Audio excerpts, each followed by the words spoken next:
Could I just interrupt at that point? You say socialism is impossible in a technical sense. Now, what exactly do you mean by that? It proposes a solution which is not a solution. You cannot, well, it takes a long time, but it's my central problem. Socialism assumes that all the available knowledge can be used by a single central authority. It overlooks that the modern society, which I now prefer to call the extended order, which exceeds the perception of any individual mind, is based on the utilization of widely dispersed knowledge. And once you are aware that we can achieve that great utilization of available resources only because we utilize the knowledge of millions of men, it becomes clear that the assumption of socialism that a central authority can command all this knowledge is just not correct. So what you're doing is you're turning on its head the common point one often hears from the left, that because the problems of modern society are so difficult, that they require planning. You're saying because they're so complex, they make planning impossible. Well, I think the nicest form to put it is to say that socialism,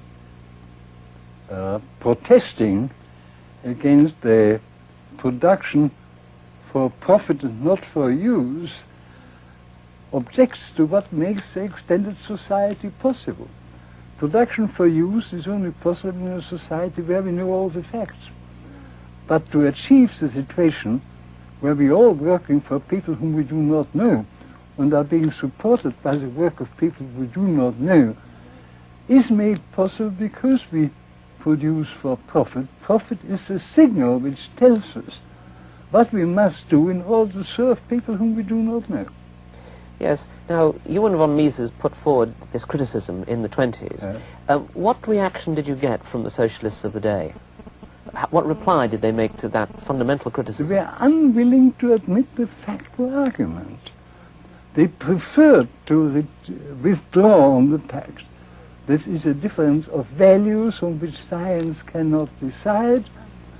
Once you accept the socialist values that we must be guided by a conception of just distribution, all the factual arguments are irrelevant. Well, of course, the factual arguments prove that the just distribution is impossible unless the distributor knows all the facts. So my answer is, if the factual assumption of socialism were correct, it would be a moral duty to aim at the just distribution. But you have to recognize you cannot do it.